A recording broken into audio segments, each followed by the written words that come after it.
This is how.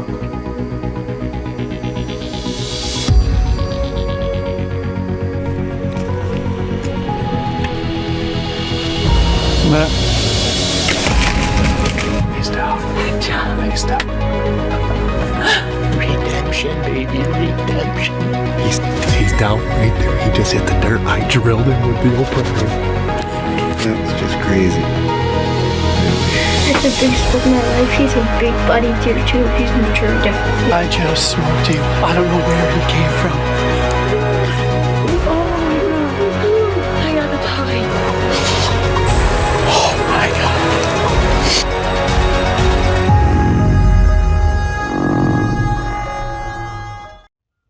Welcome back to another week of Hunt Hard by Vital Shot Productions. We got two awesome hunts coming your way this week. We're going to start off in Gratiot County with Nick Bovey, and then we're going to go over to Montcalm with Brandon Carter. And Brandon is after a Montcalm County monster.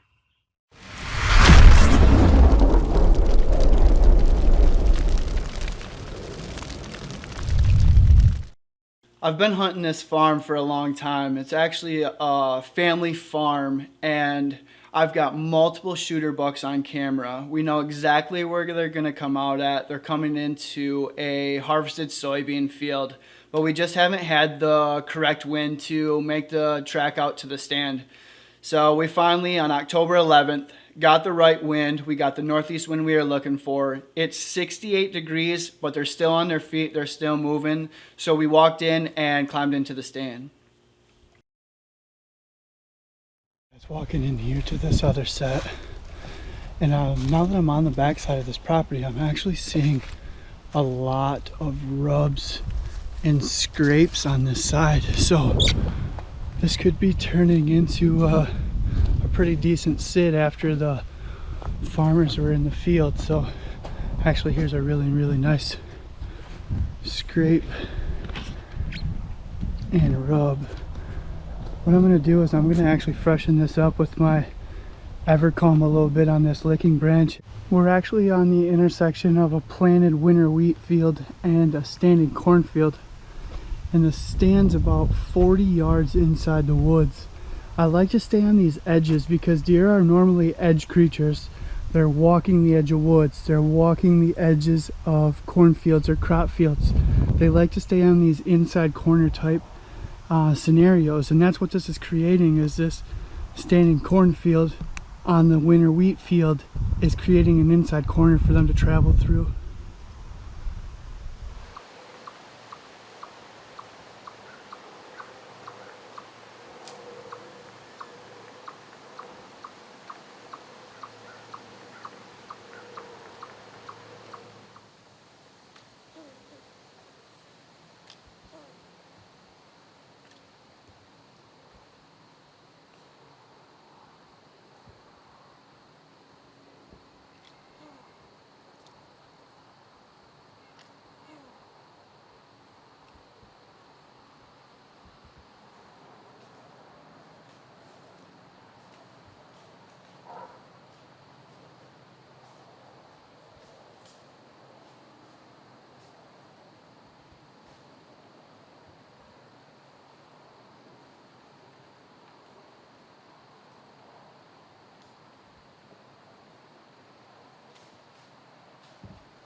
a deer farmer, a person who stays up at night to save a sick fawn's life, gets up and still goes to work at sunrise. This person works in the heat, the cold, and the rain. He needs to feed his animals, make sure they have water. If the water's frozen, he must break it so they can drink. He needed somebody to collect real scents and smells from deer, to provide hunting scents to the hunters so they could feed their families. So, God made a deer farmer. Introducing the Boning Pocket Quiver. Safely and securely holds 6 arrows of any diameter. Great for the range, backyard, woods, and 3D course. Slip it into your back pocket or put it in your pack or bow case so you're always ready to go. Stop by your local archery shop or visit boning.com to get one today.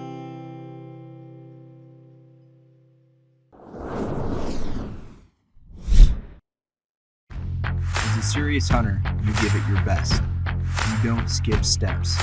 You're the details guy. Efficiency is everything. It's time to step up your game.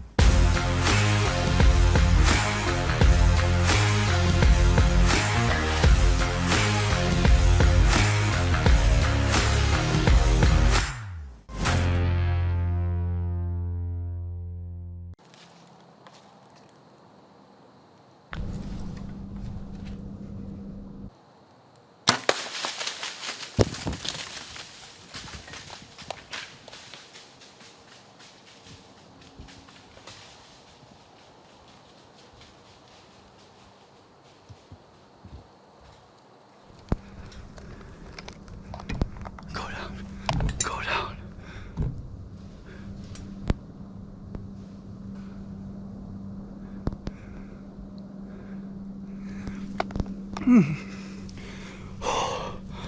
I just smoked him.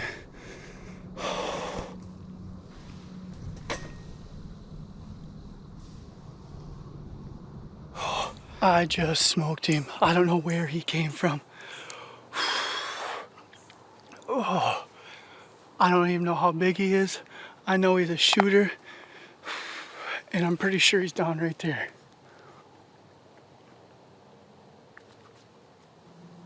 Oh, I gotta sit down. I see white belly. 10 yards. I don't even know if I got it on film. Oh my God.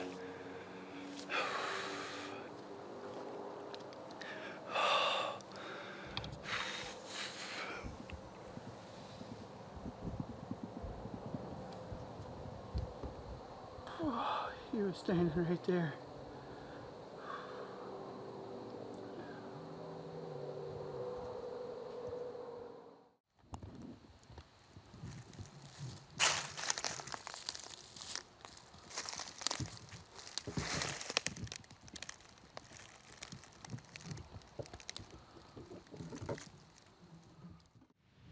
Hey guys, just wanted to get him back out here today. Didn't get to recovery, but we got him out, we got him cleaned up, and actually it's a funny story about this hunt. I wasn't even supposed to be in the stand that I was in. I planned on hunting about 100 yards to the north, but when I got there, there was a farmer's tractor in the field about 10 yards from my stand, so I decided it wasn't the right spot for me to be. So I made the track to this stand and got set up. It wasn't ideal. It wasn't where I wanted to be. I wasn't too happy with it. The night turned on, wasn't seeing any deer, and about 7 o'clock I started to see a couple small deer, and as they entered the woods from the cornfield, they messed around a little bit and sparred, and as I was watching them, they kind of carried on to my left, and it sounded like one of them came back towards me. So, I was watching and I couldn't really see anything through the trees. But once I seen his legs, I realized that he was super close. He was only about 15 yards from me. Once he put his head down, I could see that his rack, I seen it was a shooter buck. So I grabbed my bow and he happened to step right out into a perfect shooting lane. And as you'll see on the film, I absolutely hammered him. I don't have a whole lot of history with this buck. I don't have any trail cam pictures from him this year, but the neighbor, I touched base with him and he had trail cameras from him last year. So I'm thinking that this buck's probably a 3.5, 4.5-year-old deer. He dressed out at 180 pounds and it's gonna make him my heaviest Michigan whitetail. It was such an exciting hunt. It turned a bad day into not being able to hunt the stand that I wanted to into you never know what's gonna happen. I definitely want to say thank you to my wife. She's been out here being my photographer today, and just the things that she does for me at the house, taking care of the boys, you know, making sure everything's handled at the house so I can go out here and chase my passion. Well, Nick did an awesome job there. Being his first time on the show, his first filmed hunt for us, he really killed it. He crushed it. He sure did. And Brandon, he's coming up next, and it's going to be an exciting hunt, guys. You guys aren't going to want to go anywhere. But before we get to that, again, this week, we've got our tip of the week.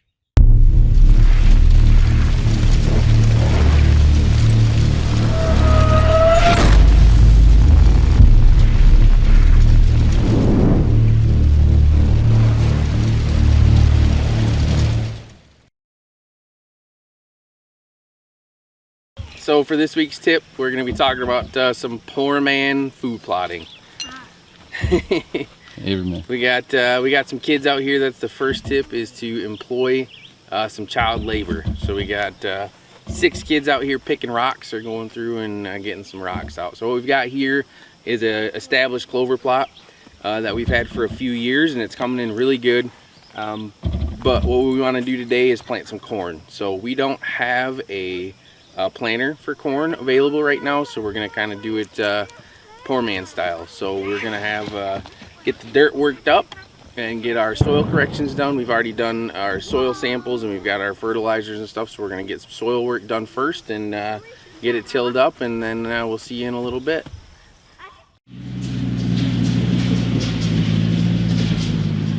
Alright, so now we got the dirt worked up, we got our urea in. Now we're picking rocks. Once again, child labor. We got the kids picking the rocks, getting the rocks out of the way.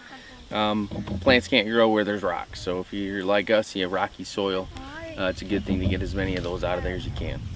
The thing about these plots, these food plots, these poor man food plots, is they don't have to look pretty, right? Everybody wants a nice, manicured, pretty food plot, but in reality, that's not that important. As long as you get food in the ground for the deer that they'll eat, that's the most important thing. So some of these don't turn out looking the greatest, but if you're like us and you're in an area where there's not a whole lot of food, not a whole lot of agriculture, anything you can get growing for them to eat is a huge bonus. So that's kind of the goal here, and yeah, so we'll get these rocks out of here and then we'll start getting some corn in the ground. So when you're planting corn, it's usually a good idea to try to plant your rows about 18 inches or so apart, and then do seed every 6 to 8 inches. So like I said, we don't have a planter, so we're simply going to use a shovel, and we're just going to kind of make rows and make spots, drop the seed in by hand, and then cover it up. So it'll be as simple as that. You want to try to get it 2 to 3 inches into the ground to have it be effective. All right, so the last thing we did was spread a little triple 13 fertilizer over top of it, and then rolled it. And yeah, if you don't have a roller or a packer, you can just basically drive over it a bunch with a 4-wheeler or a tractor or whatever you have, just to kind of get that dirt packed right down. And yeah, make sure your corn's all covered up, and then hope for some rain. So that's what we're doing. So yeah, hopefully it grows. We'll see.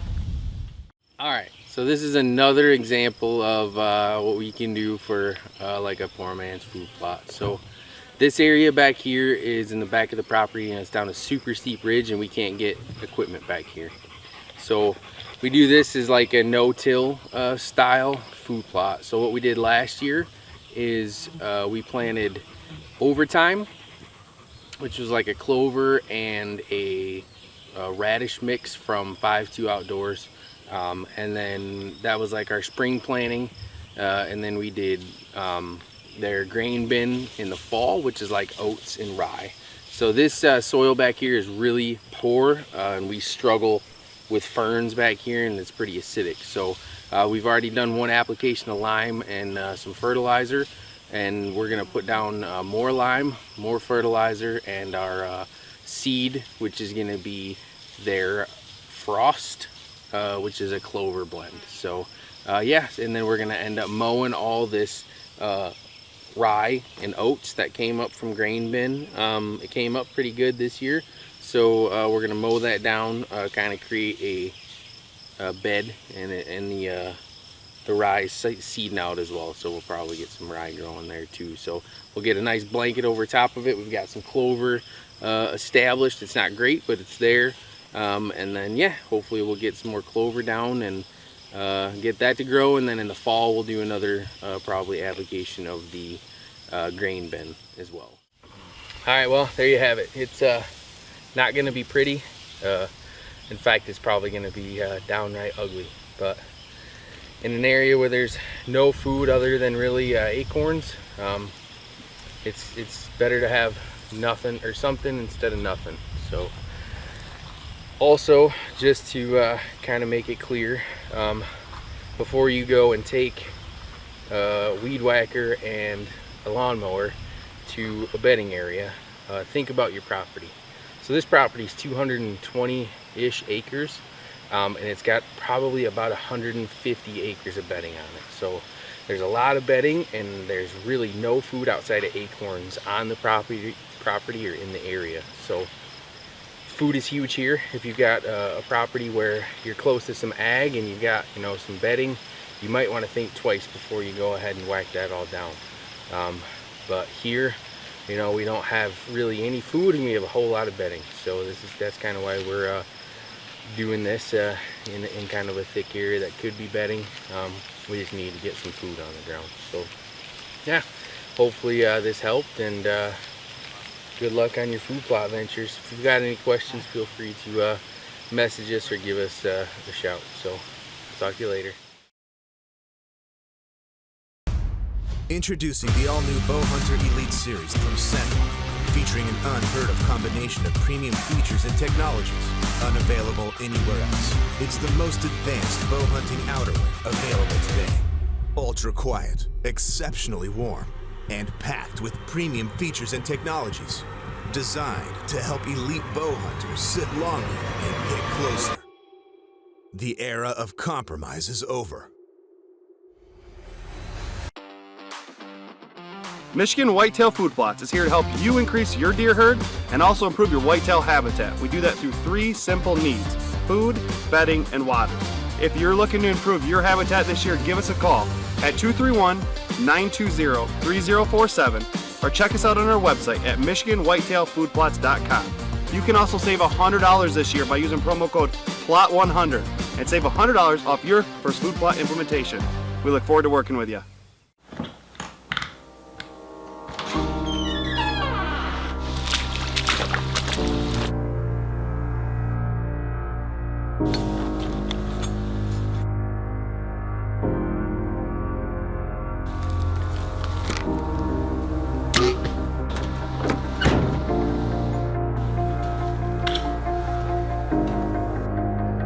Orthotech, prosthetics and orthotics, building better lives.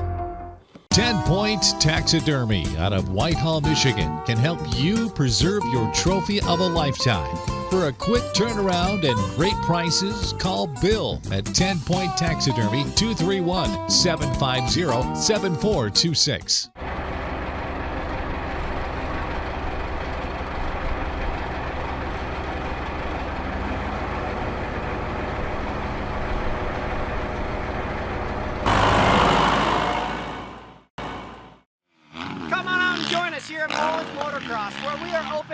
Single day, Michigan's premier off-road riding facility for bikes, quads, all ages and all skill levels. Our 2 beginner-friendly tracks accommodate all riders, well as our campground and playground facilities make it really enjoyable for your extended stay. We hope that you keep us in mind the next time that you're planning your next motocross vacation. Look no further. We'd be happy to have you out here at Moreland.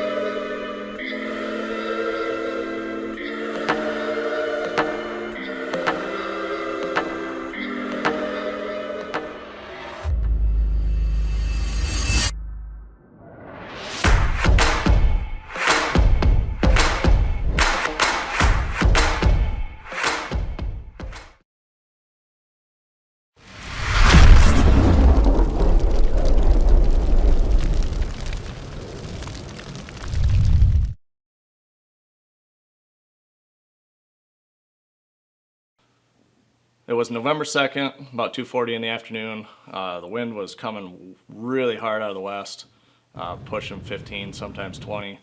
I ended up having to crawl into the stand because I had deer bedded within 20 yards of the stand and waited out a little bit for them to leave. And I finally got in the stand, and there was already deer coming into the field, so it ended up being a pretty good night.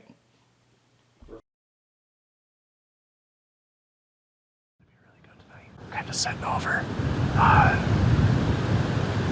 Basically, it'd be a brassica plot. It was put in kind of late, so it's a little weak, but they're still in here eating it. All the rest of the property is cut wheat that won't get farmed until spring, so there's nothing else out here for them. So yeah, we're gonna sit tight, let this wind die down. It should start to switch to more of a west-northwest. Right now it's primarily west, and once it dies down, it should start getting good. These deer are really, really spooky today, so kind of hope that it's windy though to sneak in here. If it would have been dead calm, I would have never made it in, so stay with us. I finally made it to the stand after an hour and 15 minutes, so feeling lucky tonight.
Well, that's all we have time for today. We're going to be joining Brandon again next week right here, same time, same place, and you'll see if he gets this Montcalm County monster on the ground.